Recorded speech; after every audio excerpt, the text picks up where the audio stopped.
Ja, velkommen til jer to, Sørine Gotfredsen og Jens Christian Grøndahl. Jeg kan godt begynde med dig, Jens Christian Grøndahl. Hvad er, efter din opfattelse, konventionerne dybest set udtryk for? De er dybest set udtryk for en tradition, som er lige så gammel som Europa, for den tanke, at vi genkender mennesket i den fremmede på tværs af kulturer og religioner og de forskelle, som ellers gør det så nemt at fremmedgøre os for hinanden. Det er den tanke, som jo oprindeligt udspringer af kristendommen og jødedommen. Det er at genkende mennesket i den fremmede og anerkende mennesket i den fremmede. Det er en tanke, som har overlevet hele Europas blodige og forfærdelige historie og er blevet ved med at poppe op i nye udgaver. Sidenhen var det en tanke, som udfoldede sig i renæssancen, den udfoldede sig i oplysningstiden, hvor den frigjorde sig fra sit religiøse udgangspunkt. Og så er den blevet formaliseret i menneskerettighederne. Men det vigtigste er for mig at se ikke konventionen. Det vigtigste er ikke juristeriet i det. Det vigtigste er, at det er en tankegang, som også har været med til at forme vores samfund indadtil. Det er jo en tankegang, der er meget ældre end nationen Danmark, og den har været med til at gøre det Danmark, vi kender, til et mere humant samfund, end det måske ellers ville have været. Sørine Gotfredsen. Ja, Jens Christian har fuldstændig ret i, at det er at de er del af en meget gammel tradition. Men kritikken af menneskerettighedstanken, eller det, som den grunder i, er jo lige så gammel. For der har altid også været modbevægelser i forhold til det her med, som du siger, et udspring fra kristendommen, ja, men jo også en bevægelse, som har bevæget sig i retning af at udskille det religiøse mere og mere. Selvfølgelig især med en milepæl i oplysningstiden og så frem, hvor hele den religiøse del er blevet afkoblet. Og når den bliver afkoblet, og så mennesket mere og mere rendyrket beslutter sig for at forme en ny sandhed og næsten lave en ny begyndelse på historien eller på menneskesynet, så er det jo, at der er en risiko for, at man bevæger sig ud i et område, hvor mennesket laver en ny afgud og gør sig selv til øverste instans for at kunne definere, hvad det sande er. Og hver gang mennesket bevæger sig ud i den blindgyde, som jeg kan tillade mig at kalde det, så vil man næsten altid, eller man vil altid komme i berøring med noget, der kan blive undertrykkende eller ensrettende, og som dermed kan vende sig mod den gode intention, det oprindeligt var. Så jeg vil sige, at menneskerettighederne er en smuk tanke, ligesom så mange menneskelige tanker er, men når den udarter sig til, at mennesket selv bliver øverste herre i projektet, så kan det nemt bevæge sig ud i en bevægelse, som sagt vender sig mod det gode, den gerne vil. Ser man, at de her konventioner, menneskerettigheder og den europæiske menneskerettighedsdomstol, Christian Grøndahl, bliver både brugt, men også misbrugt af politikerne? Altså man har jo set, at for eksempel antidemokratiske politikere i den tredje verden, i den islamiske verden, for eksempel har ville påberåbe sig menneskerettighederne, eller påberåbe sig den ene menneskerettighed over for den anden. Ikke? Altså respekten for forskellighed over for ytringsfrihed for eksempel. Ikke? Som det også blev sagt før, menneskerettighederne er jo ikke kongruente, altså de er jo faktisk modstridende med hinanden. Den ene rettighed kan være modstridende. Og man kan jo sige, ja, og en af altså noget af det, der bliver diskuteret i øjeblikket, det er jo for eksempel flygtningekonventionen, ikke? Ja. Som jo i hvert fald er med til at gøre, at vi får ganske mange flygtninge til Europa. Og igen må man sige, asylretten, jeg tror, det er den ældste menneskeret, vi overhovedet kender. Det er en urgammel tanke, at mennesker, som kommer og beder om beskyttelse, at de så også får det. Det er simpelthen en del, det er en grundsten i vores civilisation. Og der ser jeg ikke, altså jeg er enig med dig i, at alle mulige tanker kan udvikle sig til en ideologi, og så slår de jo om i deres modsætning og bliver til tyranni. Og det er sandt, at oplysningstraditionen også har været en inspiration for de totalitære ideologier i form af marxismen for eksempel, som vi i dag har lagt bag os. Men for mig at se, at det oprindelige i menneskerettighederne, det er den moralske impuls, som byder, at vi respekterer den andens, den moralske impuls er også utrolig. Ret til at være til, ikke? Jo, og når Niels så spørger, om de bliver misbrugt af politikere, så vil mit svar være, at de kan ikke undgås. Det kan ikke undgås, at de bliver misbrugt. Hvor ser du det? Jamen det ser vi jo lige nu. Vi lever i en virkelig interessant tid lige nu. Og det er også derfor, at det er oplagt at trække diskussionen ind nu. For det, der sker med menneskerettighedsvirkeligheden, som vi jo ser i rendyrket grad lever i efter 2. verdenskrig, hvor de blev gjort universelle, som du selv var inde på tidligere, og dermed hævet op som en fælles sandhed for alle mennesker, og ikke bare for en enkelt nation, men grænseløst, også overnationalt. Ikke? Det vi står i lige nu, det er, at den overnationale tankegang møder en meget voldsom virkelighed, som trækker den anden vej.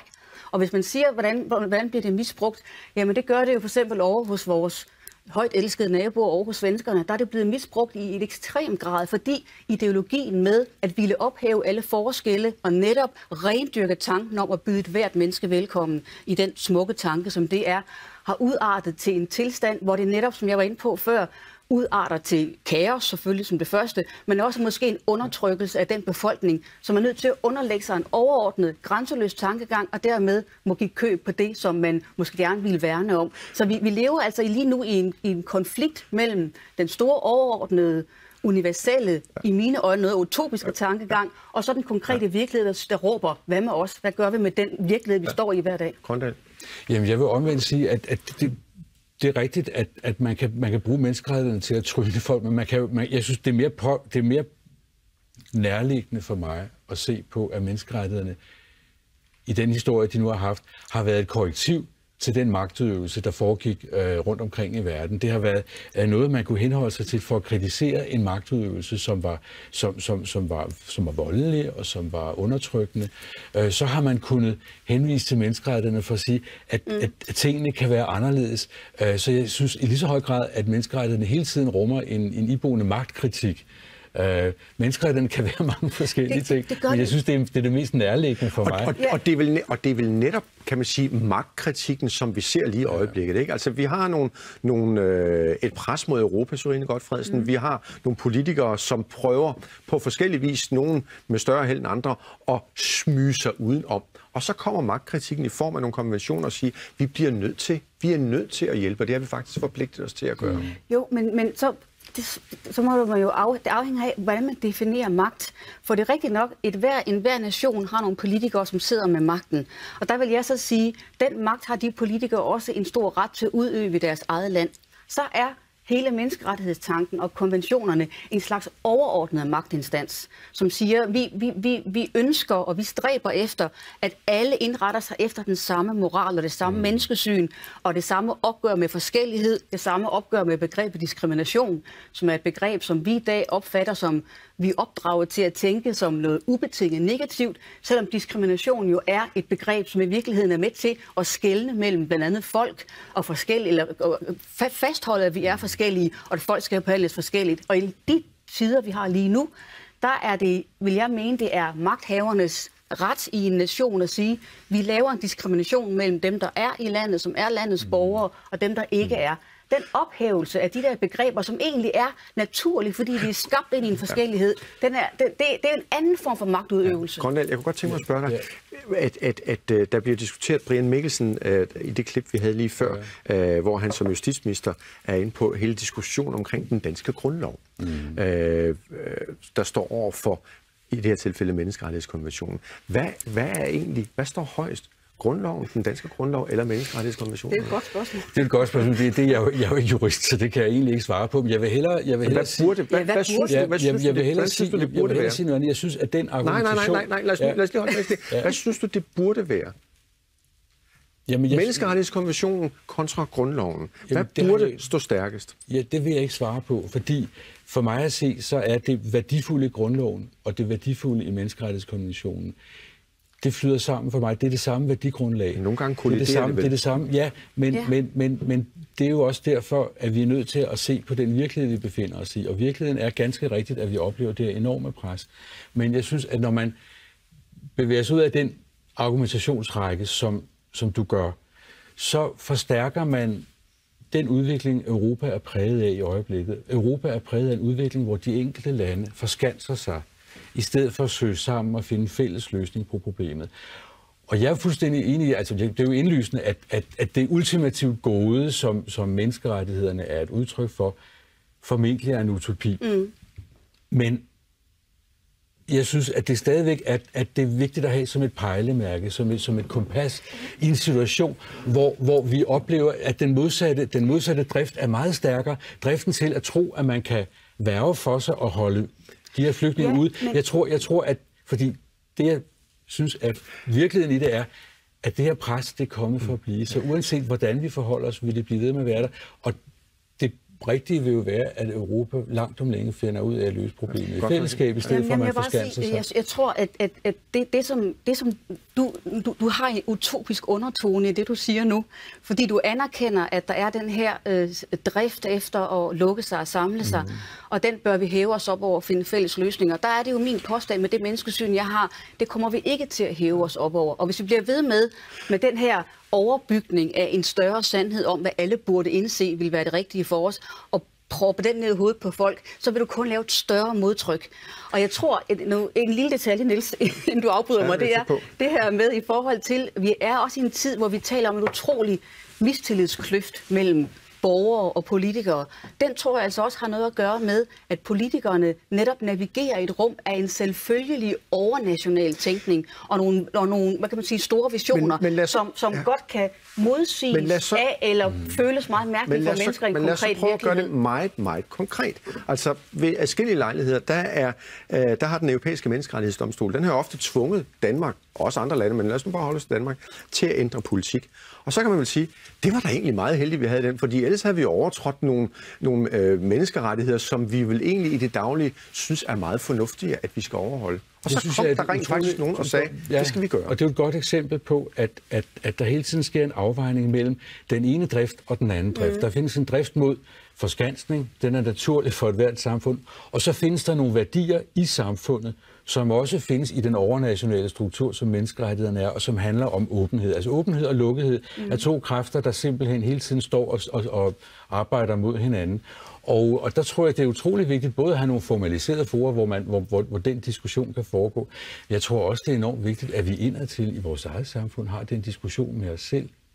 At vi hele tiden taler med hinanden om, hvad det er for nogle værdier, vores samfund bygger på, samtidig med, at vi forholder os til de reelle problemstillinger, der er, og spørgsmål om, hvor mange kan vi tage, osv.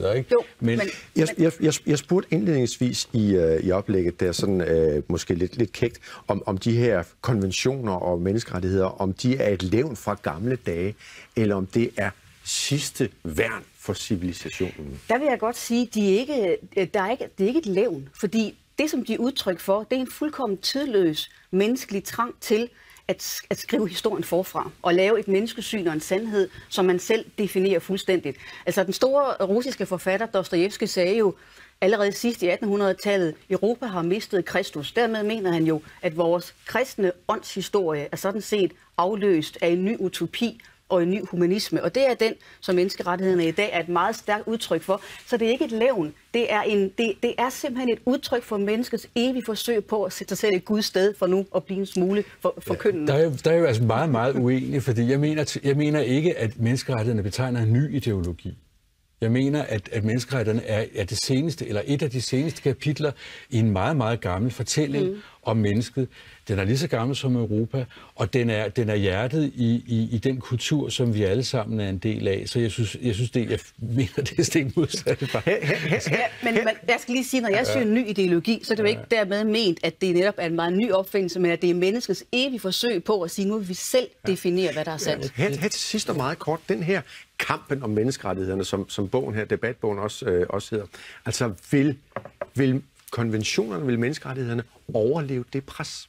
Meget kort. Det er virkelig et godt spørgsmål, for jeg vil hævde, at der, hvor vi står nu, der, som man siger i konservative kredse, virkeligheden er altings prøve, og der, hvor vi står nu, der er simpelthen, udviklingen så voldsomt, presset så enormt, at det kan man ikke svare på. Man kan bare sige, at det er nu, at vi er nødt til at nå frem til en besindelse i forhold til, hvor meget den der overordnede sandhed skal tyrannisere nationalstaterne. Grøndal, vil jeg overleve?